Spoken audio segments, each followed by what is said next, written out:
अवधूत चिंतन श्री गुरुदेव दत्त श्री स्वामी समर्थ। मी शीतल तुमच्या सगळ्यांचं चॅनलमध्ये स्वागत करते, नॅचरल सुरुवात करते। मंडळींनो, आज आहे अमावस्या आणि आज आपली चैत्र अमावस्या ही असणार आहे आणि चैत्र अमावस्या संपल्यानंतर मराठी महिन्यानुसार आता उद्यापासून आपल्या वैशाख महिन्याला सुरुवात होणार आहे। आणि वैशाख महिना आला की सगळ्यात महत्त्वाचा सण येतो तो म्हणजेच कुठला, तर तो म्हणजे आपला अक्षय तृतीया।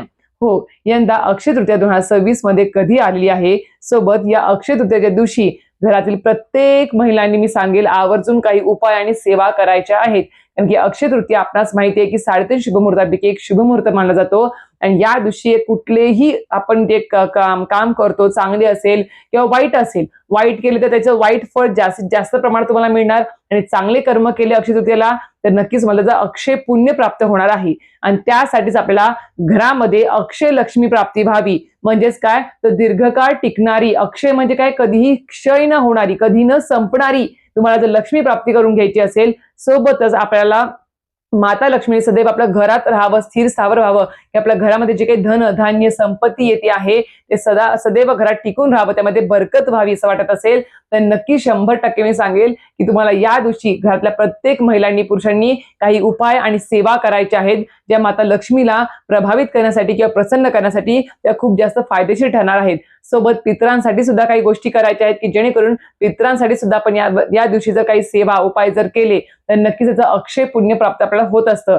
आणि आपल्या मागे जो काही प्रखर पितृदोष असेल तो सुद्धा आपल्यापणे पूर्णपणे नष्ट होतो, दूर होतो। तर त्यासाठी आपल्या हे उपाय सेवा तर नक्की जाणून घ्याव्याच लागतील की काय आहेत। जास्त काही अवघड नाहीत, साध्या सोप्या आहेत, दैनंदिन जीवनातल्याच आहेत। तर नक्कीच व्हिडिओ पूर्ण बघा, स्किप न करता बघा, जेणेकरून तुम्हाला संपूर्ण माहिती व्यवस्थित कळेल। तर मंडळींनो, अक्षय तृतीया यंदा 19 एप्रिल 2026 रविवारी ही तिथी साजरी होणार आहे।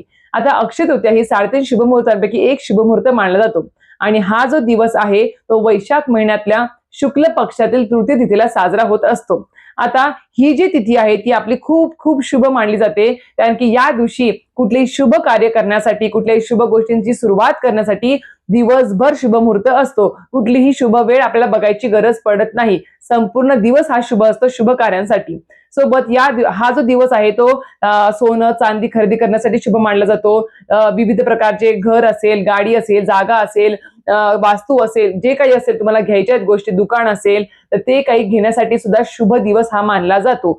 सोबत एखादं काही तुम्हाला उपक्रम चालू करायचा आहे, व्यवसाय चालू करायचा आहे किंवा चांगल्या गोष्टींची सुरुवात करायची असेल तर हा दिवस अत्यंत शुभ आहे। तर नक्कीच या दिवशी तुम्हाला माहिती असेल की सोनं चांदी खरेदी करण्यासाठी खूप लोक याला जास्त प्राधान्य देतात। तर मी तर एक म्हणेल की सोनं चांदी आता खूप जास्त आवाक्याच्या बाहेर गेलं आहे। नॉर्मल लोकांच्या आता म्हणजे हाताबाहेरची गोष्ट आहे, ज्यांच्या आवाक्यात आहे ते नक्कीच घेऊ शकतील, भूसभर का होणार सोनं तर नक्कीच घेतात। या दिवशी ते प्रथा आहे, एक मान्यता आहे की ते जर आपण सोनं त्या दिवशी खरेदी केलं अक्षय तृतीयेला किंवा चांदी तर नक्कीच ते अक्षय आपल्याला टिकून राहतं आपल्याकडे असं म्हटलं जातं, म्हणून ते आहे। पण प्रत्येकाच्या आवाक्यात असेलच असं नाही आहे, तर त्यासाठी सांगेल की इतर सुद्धा खूप गोष्टी आहेत की जेणेकरून माता लक्ष्मी आपल्या घरात सदैव स्थिर स्थावर राहू शकते, आपल्या घरामध्ये धन धान्य ऐश्वर्य सुख समृद्धी उत्तम आरोग्य देखील नांदू शकतं। तर त्यासाठी आपल्याला काही सेवा आणि उपाय करायचे आहेत ते आपल्याला बघायचे आहेत। सर्वप्रथम आपण बघूयात की आपल्याला कुठले उपाय करायचे आहेत जे महिलांनी आवर्जून या दिवशी करायचेच आहेत, ते कुठले सांगते। सर्वप्रथम आपल्याला सकाळी लवकर या दिवशी लवकर उठायचं आहे, कारण की आपणास माहिती आहे की जसा अक्षय तृतीया हा दिवस शुभ कार्यांसाठी हा महत्वाचा आहे, त्याच पद्धतीने हा पितरांच्या सेवांसाठी सुद्धा खूप महत्वाचा आहे। कारण की या दिवशी आपणास माहिती असेल की आपल्याला पितरांसाठी करा आणि केळीची पूजा करायची असते। या असं खूप जणांच्या ठिकाणी प्रथा आहे बघा की अक्षय तृतीयेपासूनच घरामध्ये पहिल्यांदा पितरांना आंबा किंवा आंब्याचा रस हा दाखवला जातो, जेवायला दिला जातो, त्यानंतरच आपण आंबा किंवा जे काही आंब्यापासून जे पदार्थ असतात ते आपण खायला सुरुवात करतो। तशी प्रथा आमच्याकडे सुद्धा आहे, त्यामुळे आम्ही अजून सुद्धा आंबा घरात आणलेला नाही। आता अक्षय तृतीयेला आधी पितरांसाठी आणायचं, पितरांना दाखवायचं, त्यानंतरच आम्ही तो खायला सुरुवात करणार, अशी खूप लोकांच्या घरामध्ये प्रथा आहे। कोणाकोणाकडे आहे नक्कीच कमेंट बॉक्स मध्ये सांगा। काही काही जण गुढीपाडव्यापासूनच आंबा खायला सुरुवात करतात, पण अशी म्हटलं जातं की आधी पितरांना आंबा दाखवावा आणि नैवेद्य दाखवावा आंब्याच्या रसाचा किंवा आंब्याचा, त्यानंतर तो आपण खायला पाहिजे। आणि करा केळीची पूजा करताना आंब्याचा मान असतो, हे पण आपणास माहिती असेल। आता ज्यांच्या घरातले 3 पिढ्यातले जे काही पितर गेलेले आहेत, जे त्यांना देवाज्ञा झालेली आहे, तर नक्की त्यासाठी आपल्या घरामध्ये करा केळीची पूजा करून तुमच्याकडे जी प्रथा आहे अक्षय तृतीयेला पितरांसाठी जशी पूजा मांडली जाते त्या पद्धतीने तुम्ही पूजा मांडणी करावी. त्यासाठी काही विशिष्ट पद्धत नाही, कारण की तुमची जी काही परंपरेनुसार जी चालत आलेली पिढीनुसार जी काही चालत आलेली पूजा आहे त्या पद्धतीनेच पूजा करा आपल्या घरामध्ये पितरांसाठी. आणि पितरांसाठी ज्या काही तुमच्या पूजा विधी, दान धर्म, हवन तर्पण जे काही आहे नैवेद्य वगैरे ते दुपारी 12 ते 12:30च्या दरम्यान पर्यंतच तुम्हाला सगळं काही उरकून घ्यायचं आहे. 12:30च्या नंतर पितरांची कुठलीही सेवा करू नका. बघायला गेलं तर 2 वाजेपर्यंत तरी पितरांसाठी केलं, पण दुपारी 12चा मान हा पितरांसाठी असतो आणि 12च्या अगोदर सगळं पितरांच्या जे काही हवन तर्पण दान धर्म असतं ते करून घ्यायचं असतं. आणि त्याच्यानंतर आपल्याला ज्या काही लक्ष्मी प्राप्तीच्या सेवा आहेत त्या आपण पितरांना आधी मान द्यायचा असतो. त्याच्यानंतर आपण इतर सेवा लक्ष्मी प्राप्तीच्या करायच्या आहेत. दुपारपासून ते आपण संध्याकाळ रात्रीपर्यंत आपण लक्ष्मी प्राप्तीची सेवा करू शकतो. आता पितरांसाठी कुठल्या सेवा करायच्या आहेत तर सांगायला गेलं तर तुम्हाला या दिवशी दान धर्म हवन तर्पण असेल, गंगेमध्ये स्नान असेल, हे करण्यासाठी खूप जास्त महत्व दिलं गेलं आहे. तर सर्वप्रथम सकाळी लवकर उठायचं आहे, घरातल्या स्त्रियांनी शुचिर्भूत व्हायचं आहे, घरातले पूर्ण घराची स्वच्छता करायची आहे, घरातली झाडून वगैरे झालं आणि प्रवेशद्वार देखील स्वच्छ करायचं आहे. आपल्याला मागून पुढून पूर्ण प्रवेशद्वार स्वच्छ करायचं आहे. अक्षय तृतीया आहे, खूप जास्त चांगला शुभ मुहूर्त आहे. त्यामुळे जे काही स्वस्तिक तुम्ही गुढीपाडव्याला काढलं असेल शुभचिन्ह ते पुसून घ्यायचं आहे, शुभ लाभ पुसून घ्यायचा आहे. आणि अजून एक सांगेल की प्रवेशद्वार असेल, घराची लादी असेल तर हे सगळं पुसताना त्या पाण्यामध्ये हळद मीठ गोमूत्र टाकूनच ती घरातली पूर्ण लादी स्वच्छ करा. आणि सोबतच आपलं प्रवेशद्वार सुद्धा मागून पुढून स्वच्छ करायचं आहे.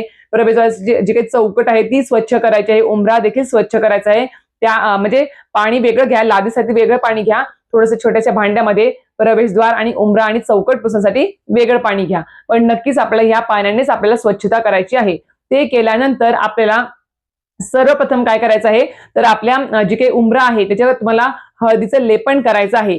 हळद, थोडंसं गंगाजल घ्या, नसेल तर गोमूत्र घ्या, थोडंसं लपथपीत लेप करायचा आणि पूर्ण उंबऱ्यावरती आपल्याला तो पसरवायचा आहे. आपले जे काही पावलं असतात लक्ष्मीची ती सोडून बाकी सगळीकडे तुम्हाला ते हळदीचं लेपन पसरवायचं आहे. त्यानंतर रांगोळी वगैरे काढायची आहे दारासमोर आपल्याला छान अशी, आणि तोरण वगैरे धुतलेलं छान असं तोरण लावायचं आहे. एकदा आपल्या घरातल्या प्रवेशाच्या तोरणाकडे बघा, कारण की खूप जण एकदा तोरण अडकवतात, ते वर्षानुवर्ष त्याला धुत नाही, त्याला काढत नाही, त्याला बघत सुद्धा नाही. तर असं करू नका. जर खराब झालं असेल तर आज अमावास्या आहे तर नक्कीच स्वच्छता करून घ्या घराची कानाकोपरा, कारण की वैशाख महिन्यातला सगळ्यात मोठा सण अक्षय तृतीया हा सण येणार आहे. त्यामुळे सांगते आहे तर नक्कीच तोरण स्वच्छ नवीन असं छान असं लावा. कवड्यांचं लावलं तर अतिशय उत्तम, काही हरकत चांगलंच आहे ते. उलट आपल्या केंद्रामध्ये भेटतं कवड्यांचं तोरण, ते लावा, शुभ मानलं जातं. माझ्या पण प्रवेशद्वारावर कवड्यांचंच तोरण आहे तर ते शुभ आहे. तर ते केल्यानंतर आपल्या प्रवेशद्वारावर हळद आणि हळदीचं कुंकू असतं बघा ते घ्यायचं, त्यात थोडी हळद मिक्स करायची, पाणी मिक्स करून आपल्याला स्वस्तिक काढायचं आहे, शुभ लाभ काढायचे आहेत आपल्याला. आणि आपल्याला स्वस्तिकाची जी आपण काढलाय शुभ लाभाची आणि सोबतच आपल्या उंबऱ्याची देखील पूजा करायची आहे. हळद कुंकू धूप दीप फुलं अर्पण करायचे आहेत, नमस्कार करायचा आहे. हे सगळं केल्यानंतर आपल्याला दुसरीकडे यायचं आहे, ती म्हणजेच काय तर आपलं जे काही गॅस ओटा आहे तो आधीच आपण रात्री स्वच्छ करून ठेवला असतो, तरी पण एक कपडा स्वयंपाक सकाळी सुरू करण्याच्या अगोदरच ह्या गोष्टी करायच्या आहेत, आधीच सांगते आहे तुम्हाला. तर गॅसवर शेगडीवर स्वयंपाक करण्याच्या अगोदर तो एकदा कपडा आपण परत एकदा मारून घ्यायचा, कारण की रात्री स्वच्छता केलेली असते तरी पण सुद्धा एक कपडा मारून घ्यायचा.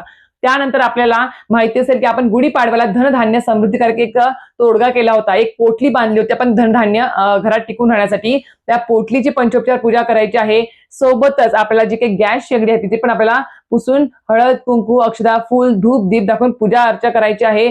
आपण गॅसवर जो काही आपल्या ओट्यावर गॅस असतो शेगडी असते त्याच्या बरोबर वरती म्हणजे त्याच्या मागेच जो त्याला लागून जी काही टाईल्स असते भिंत असते त्याच्यावर स्वस्तिक काढायचं आहे आपल्याला.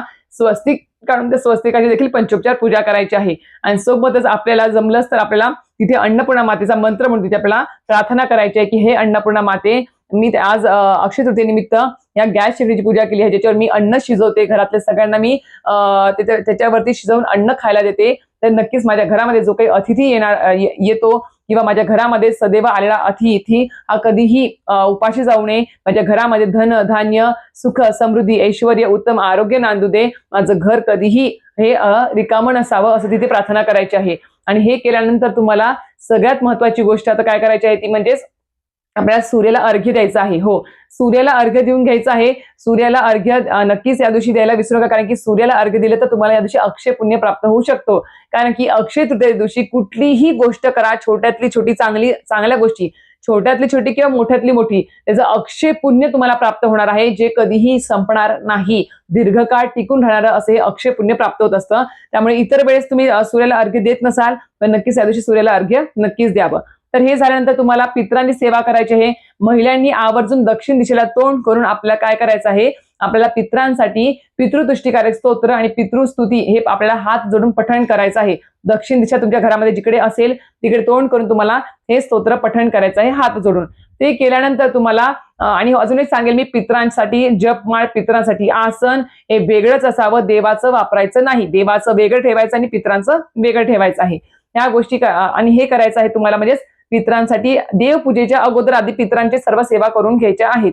जर तुमच्या घरामध्ये जर हवन करू शकत असतील तर नक्कीच पितरांचं हवन देखील या दिवशी नक्कीच करावं. पितरांसाठी तुम्ही जे काही करताल, दान धर्म हवन तर्पण, ते सगळं काही अक्षय पुण्य तुम्हाला देणार आहे.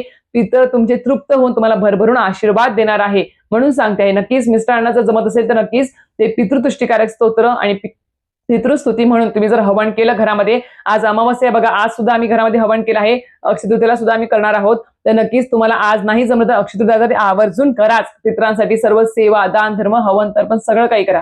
तर ते करायचं आहे. त्यानंतर तुम्हाला घरातली महिलांनी घरातली आणि आपण पितरांसाठी काही हवन तर्पण जर केलं, त्यानंतर ती जागा पूर्ण पाणी टाकून स्वच्छ करून घ्यायची आहे, हातपाय धुवायचे आणि त्याच्यानंतरच आपल्याला देवपूजेला हात लावायचा आहे. देवपूजा करताना जर तुम्ही आज अमावस्येला देव स्वच्छ केले नसतील तर नक्कीच अक्षय तृतीयेला तरी आपलं देवघर पूर्ण स्वच्छ करायचं आहे. आणि सोबत आपले देव सुद्धा तुम्ही ज्याच्याने स्वच्छ करता, पावडर जे काही असेल पंचामृताने त्याने स्वच्छ करून घ्यायचे आहे तुम्हाला देव सुद्धा पूर्णपणे. आणि त्यातले काही देव बघायचे, जर काही खराब झाले असतील, काही भंगलेले असतील, काहींना कीड लागलेली आहे, काहींचं काही निघालं असेल, फोटो खराब झाले तर नक्कीच ते पाण्यामध्ये विसर्जन करून द्यायचे आहेत आपल्याला, पंचोपचार पूजा करून. आणि अक्षय तृतीयेच्या दिवशी जर तुम्ही त्या देवांची खरेदी करून त्यांना जर घरी आणलं तर अतिशय उत्तम, काही हरकत नाही. हे झालं. त्यानंतर आता तुम्हाला सांगितल्याप्रमाणे दुपारी 12 पर्यंत आपल्या पितरांसाठी नैवेद्य, करा, केळीची पूजा हे सगळं काही उरकून घ्यायचं आहे आपल्याला. आणि कावड्यांसाठी घास सुद्धा 12 पर्यंत हा ठेवून दिलेला असायला पाहिजे. 12 साडेबारा पर्यंत तरी का होईना नक्कीच ठेवायचं आहे. पितरांच्या सर्व सेवा आपल्या झाल्या. त्यानंतर मी सांगेल तुम्हाला आता यायचं आहे ते म्हणजेच काय, आता लक्ष्मी प्राप्तीच्या ज्या काही सेवा आहेत. अजून एक सांगेल, हो, पितरांसाठी काही दान धर्म तुम्हाला करायची इच्छा असेल तर नक्कीच या दिवशी तुम्ही धान्य दान करू शकता पितरांच्या नावाने, कपडे दान करू शकता. आता उन्हाळा खूप वाढलेला आहे, नक्कीच तुम्ही एखादा पाण्याचा जे काही आपला म्हणतात ना पाण्याचा मटका जो आहे तो जरी तुम्ही पाणी भरून दान केलं किंवा तुम्ही साधा फक्त जरी मटका जरी दान केला तरी सुद्धा चालेल. एखाद्या गरजवंतांना मटका दान करणे हे सुद्धा खूप जास्त महत्वाचं मानलं जातं या दिवशी. त्यामुळे पितरांच्या नावाने होईल तेवढ्या गोष्टी उन्हाळ्यामध्ये ज्या लागतात त्या नक्कीच दान धर्म करायला विसरू नका. सोबतच मी एक सांगेल, या दिवशी हिरण्यदान देखील तुम्ही नक्कीच करा. आज जसं आपण अमावस्येला हिरण्यदान करतो त्याच पद्धतीने तुम्ही अमावस्येला देखील अक्षय तृतीयेला देखील तुम्ही हिरण्यदान करायचं आहे. त्यामुळे तुम्हाला 1.25 पावशेर पेढे, 11 रुपये किंवा यथाशक्ती तुम्ही दक्षिणा ठेवू शकता. आणि एक जानवं जोड आपल्या जवळच्या मंदिरामध्ये जे काही पुजारी असतील, ब्राह्मण असतील, त्यांना हे आपल्याला दान करायचं आहे. आणि घरी येऊन परत हात पाय स्वच्छ धुवून घ्यायचे आणि आपल्या पितरांसाठी सर्व काही या सेवा आपल्या इथे समाप्त होतात. त्या झाल्यानंतर आपल्याला मी एक सांगेल की त्याच्यानंतर ते म्हणजे आपल्याला लक्ष्मी प्राप्तीच्या सेवा. तर मी एक सांगेल की या दिवशी आपल्या घरामध्ये लक्ष्मी प्राप्तीच्या सर्व सेवा या करायच्याच आहेत, एकही सुद्धा सोडायची नाही. जर आपल्या देवघरामध्ये श्रीयंत्र असेल, माता लक्ष्मीची मूर्ती असेल, कुलदेवीचा टाक असेल तर आवर्जून आपल्याला अक्षय तृतीयेला त्यावरती आपल्याला कुंकुमार्चन करायचं आहेच म्हणजे आहेच. नक्कीच तुम्ही दुपारपासून ते संध्याकाळी रात्रीपर्यंत कधीही कुंकुमार्चन करू शकता. पितरांची सेवा झाल्या की तुम्ही लक्ष्मी प्राप्तीच्या सेवा करू शकता. त्याच्यामध्ये तुम्ही श्री सुक्तम 16 वेळेस पठण करू शकता. माता लक्ष्मीची एक माळ तुम्ही मंत्र पठण करून कुंकुमार्चन करू शकता. महालक्ष्मीचे विघ्न हे विष्णू पत्नी धीमे नो लक्ष्मी प्रचोदयात.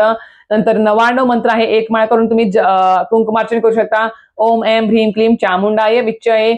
याच्यावरती आवर्जून मी सांगेल की या तिन्ही गोष्टींनी आपल्याला अक्षय तृतीयेला कुंकुमार्चन करायचंच आहे. 5 बोटांनी करा किंवा 3 बोटांनी करा, पण आवर्जून कुंकुमार्चन करायचं आहे. ते झालं तर नक्कीच मी सांगेल, आपण प्रत्येक महिन्याच्या पौर्णिमेला बघा सत्यनारायण पूजन घरामध्ये करत असतो, त्याच पद्धतीने अक्षय तृतीयेला आपल्याला सत्यनारायण पूजन घरामध्ये घालायचं आहे. जर तुम्ही संध्याकाळी 4:30 पासून ते 7:30 दरम्यान जर घरामध्ये सत्यनारायण पूजन केलं तर अतिशय उत्तम. प्रदोष काळ हा असतो, माता लक्ष्मी घरात येण्याचा हा काळ असतो. त्यावेळेस जर केलं तर अतिशय उत्तम. पण आवर्जून अक्षय तृतीयेला सत्यनारायण पूजन करायला विसरू नका, कारण की सत्यनारायण देवता आपणास माहिती आहे की विष्णूंचं स्वरूप आहे. त्यामुळे असं म्हटलं जातं की अक्षय तृतीयेला माता लक्ष्मी आणि श्री विष्णूंची भरभरून सेवा करायची असते, जेणेकरून आपल्या घरामध्ये सदैव अक्षय पुण्य प्राप्त होतं. सर्व काही अक्षय गोष्टी आपल्याला मिळत असतात. त्याच्यामध्ये मग सुख, समृद्धी, ऐश्वर्य, धन धान्य आणि संपत्ती असेल, धन संपत्ती असेल, ते सगळं काही तुम्हाला यांच्या आशीर्वादाने प्राप्त होऊ शकतं. त्यामुळे आवर्जून सत्यनारायण पूजन करायला विसरू नका. जर त्या टायमिंग मध्ये प्रदोष काळात जर नाही जमलं तर दुपारपासून संध्याकाळपर्यंत एक 8-9 पर्यंत जरी तुम्ही केलं तरी सुद्धा चालेल, काही हरकत नाही. ते झाल्यानंतर तुम्हाला विष्णू सहस्रनामाची सुद्धा या दिवशी आपल्याला पोथी पठण करायची आहे, व्यंकटेश स्तोत्रमचं पठण करायचं आहे, सोबत महालक्ष्मी अष्टकम स्तोत्रमचं सुद्धा आपलं पठण करायचं आहे. या दिवशी विसरायचं नाही. सर्व सेवा माता लक्ष्मीच्या असतील, श्री विष्णूंच्या असतील, सर्व सेवा करायच्या आहेत. तर तुम्हाला विशिष्ट पूजा मांडणी करायची असेल माता लक्ष्मी, श्री विष्णूंची किंवा अक्षय तृतीयेनिमित्त ज्या काही लक्ष्मीकारक गोष्टी तुमच्या देवघरामध्ये आहेत, घरात आहेत, त्या जर एखाद्या चौरंगावर पाठवा ठेवून जर तुम्हाला विशिष्ट पूजा करायची असेल ते पण तुम्ही करू शकता. आणि त्याच्यासमोर बसून तुम्ही या सर्व कुंकुमार्चन आपण आणि इतर स्तोत्र मंत्र पठण करणे, सर्व काही सेवा करायचे आहेत आपल्याला. आणि आवर्जून या दिवशी श्रीयंत्र असेल, माता लक्ष्मीची मूर्ती असेल, देवीचा टाक असेल, बाळकृष्णाची मूर्ती असेल, या सर्वांवर तुम्हाला अभिषेक देखील करायचा आहे, त्यांचे मंत्र स्तोत्र पठण करून ज्यावेळेस आपण देवपूजा करतो त्यावेळेस. तर आवर्जून या गोष्टी करायला विसरायचं नाही आहे. तर मी तुम्हाला सर्व काही सांगितलं आहे. सोबत या दिवशी माता लक्ष्मीला तुम्हीला किंवा आपली आई भगवती जी आहे, कुलदेवीचा टाक, फोटो जे काही असेल, कुंकुमार्चन करताना तुम्ही नक्कीच आवर्जून 21 लवंगा अख्ख्या तिथे अर्पण करायला विसरू नका. आपलं जे काही कमलात्मक मंत्र असतं, तर कमलात्मक मंत्र जो आपला आहे, ओम श्रीम ह्रीम श्रीम कमले कमलाले प्रसम प्रसम श्री महालक्ष्मी नमः, हा मंत्र 21 वेळा पठण करून तुम्ही प्रत्येक एक लवंग जे आहे ती तुम्हाला तिथे देवी आईला, भगवतीला आणि माता महालक्ष्मीला किंवा श्रीयंत्र तुम्हाला तिथे ती अर्पण करायची आहे. अशा प्रकारे सुद्धा ही सेवा सुद्धा करू शकता तुम्ही. आणि अजून सुद्धा तुम्हाला काही लक्ष्मी प्राप्तीच्या सेवा माहिती असतील, विष्णूंच्या सेवा माहिती असेल, तर नक्कीच या सर्व सेवा या दिवशी करायच्या आहेत. खूप खूप जास्त प्रभावी आहे हा दिवस, खूप शुभ आहे आणि हा दिवस परत नाही. म्हणून सांगते की रोज तुम्हाला जमत नसेल, या दिवशी रविवार सुद्धा आहे, त्यामुळे तुम्हाला धावपळ सुद्धा नसणार आहे कामाची आणि मुलांना सुद्धा सुट्ट्या लागल्या आहे, त्यामुळे दुसरे सुद्धा काही धावपळ नाही आहे. त्यामुळे आवर्जून जास्तीत जास्त सेवा करा. दुपारी 12:30 पर्यंत पितरांनी सर्व सेवा उरकून घ्या. त्यानंतर आपल्याला लक्ष्मी प्राप्तीच्या सर्व सेवा करायच्या आहेत आणि सर्व काही सेवा मी सांगितलेल्या आहेत. तरी सुद्धा अजून काही प्रश्न असतील, शंका असतील तर नक्कीच कमेंट बॉक्समध्ये विचारा. 100% त्याचा मी उत्तर द्यायचा नक्कीच प्रयत्न करेन. तर अशा प्रकारे व्हिडिओ आवडला असेल तर व्हिडिओ नक्कीच लाईक, शेअर, सबस्क्राईब करायला विसरू नका. श्री स्वामी समर्थ.